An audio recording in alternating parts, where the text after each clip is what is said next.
नमस्कार साथियों, मैं असगर खान स्वागत करता हूं आप सभी का असगर जी के ऑफिशियल यूट्यूब चैनल में। साथियों, 9 जनवरी 2026 का करंट अफेयर है जो सभी प्रतियोगी परीक्षाओं के लिए महत्वपूर्ण है।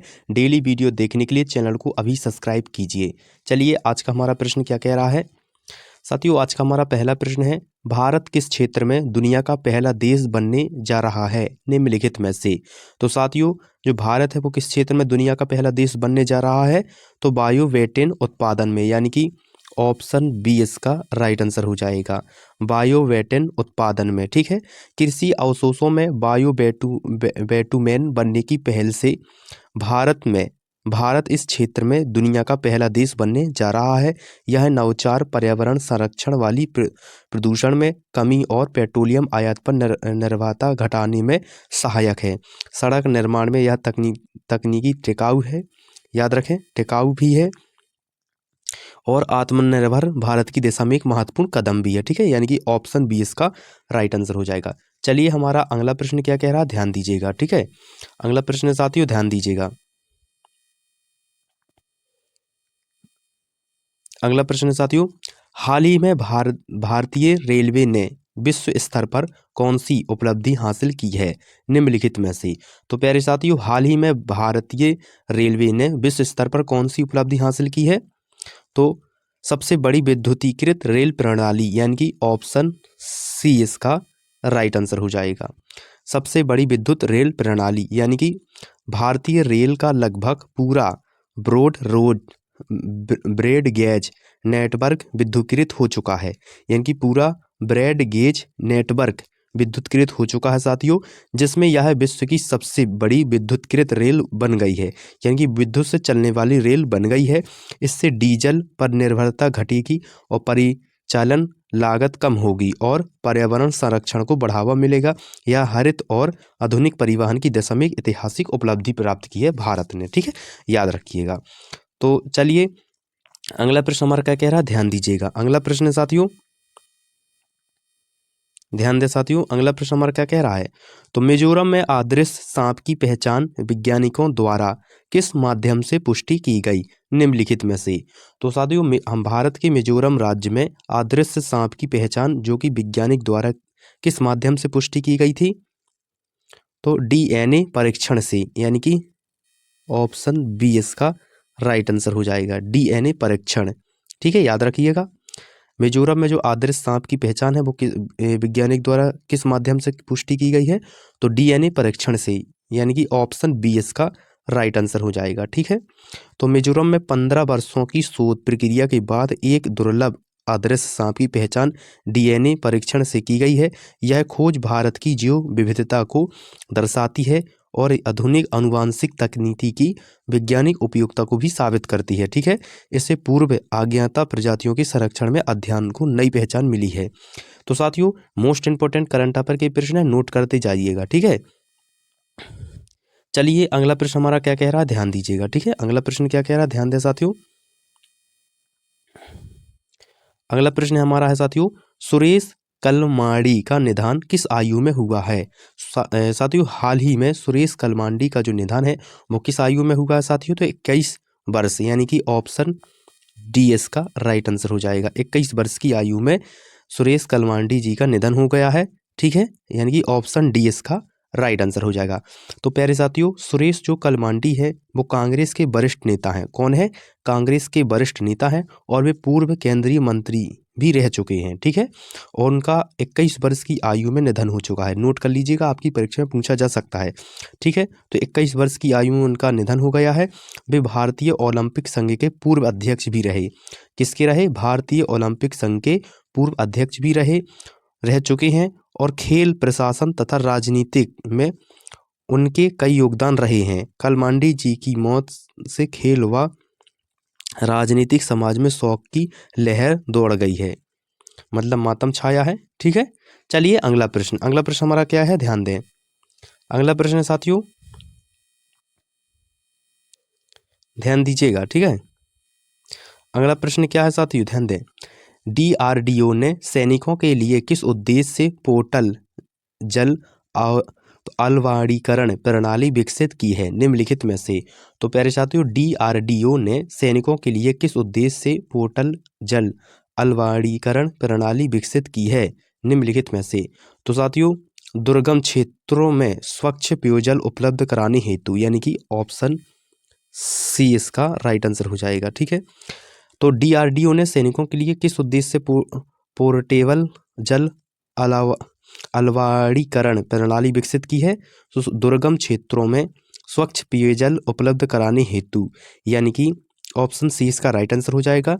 DRDO द्वारा विकसित पोर्टेबल जल अलवाड़ीकरण प्रणाली सैनिकों को दुर्गम और सीमावर्ती क्षेत्रों में स्वच्छ पेयजल उपलब्ध कराने में सहायक होगी।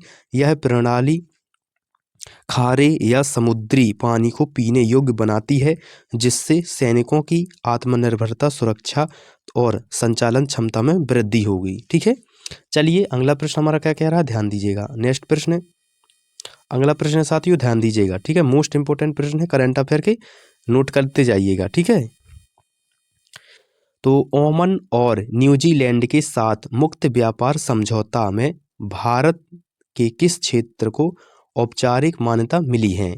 ओमान और न्यूजीलैंड के साथ मुक्त व्यापार समझौते में भारत के किस क्षेत्र को औपचारिक मान्यता मिली है? तो प्यारे साथियों, जो ओमान और न्यूजीलैंड के साथ जो मुक्त व्यापार समझौता हुआ है वो भारत को किस क्षेत्र में औपचारिक मान्यता मिली है? तो आयुष में, यानी कि ऑप्शन बी इसका राइट आंसर हो जाएगा। ठीक है, आयुष में। ठीक है, याद रखिएगा।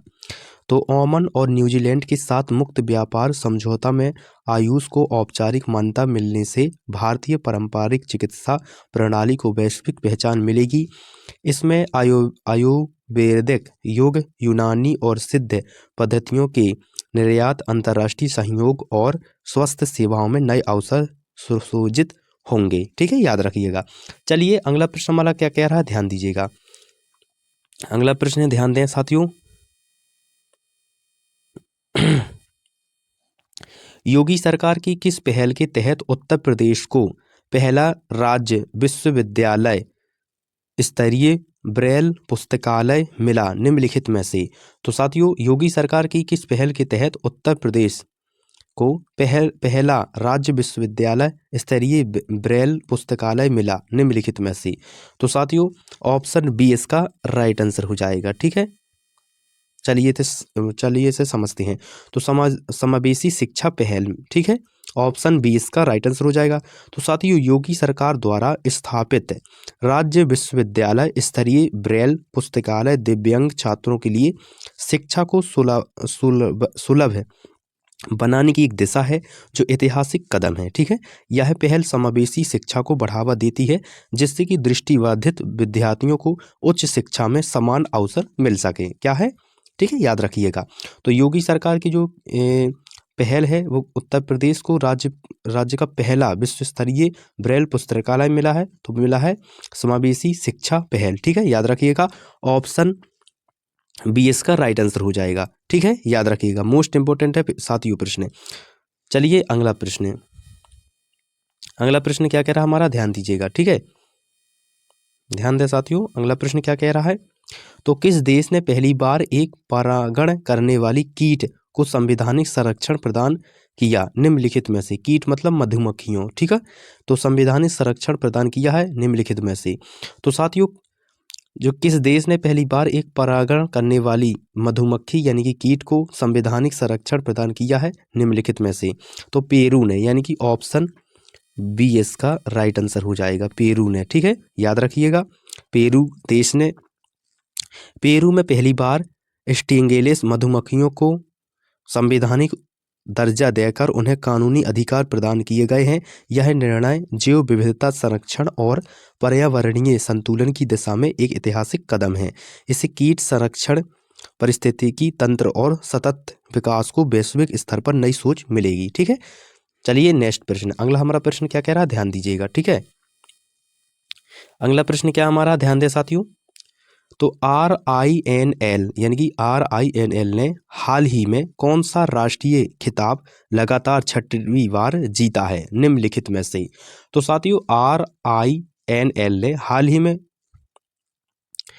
राष्ट्रीय ऊर्जा लीडर पुरस्कार जीता है। कौन सा जीता है साथियों? राष्ट्रीय ऊर्जा लीडर पुरस्कार, यानी कि ऑप्शन बी इसका राइट आंसर हो जाएगा। ठीक है, कौन सा लगातार RINL ने हाल ही में कौन सा लगातार 6वीं बार खिताब जीता है? तो राष्ट्रीय ऊर्जा लीडर पुरस्कार का खिताब जीता है, याद रखिएगा, मोस्ट इंपोर्टेंट है। ठीक है, तो चलिए थोड़ा से समझ लेते हैं। तो RINL द्वारा लगातार 6वीं बार राष्ट्रीय ऊर्जा लीडर का खिताब जीतना ऊर्जा दर्शाता है और सतत औद्योगिक प्रबंधन का प्रमाण है। यह उपलब्धि ऊर्जा संरक्षण, कार्बन उत्सर्जन में कमी है और पर्यावरण अनुकूलन उत्पादन प्रक्रिया को अपनाने में संस्था की निरंतर प्रतिबद्धता को दर्शाता है। ठीक है, याद रखिएगा।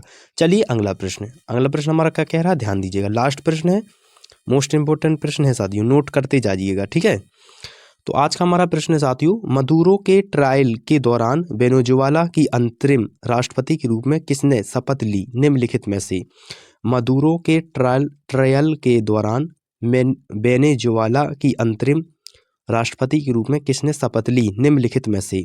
तो साथियों किसने ली थी?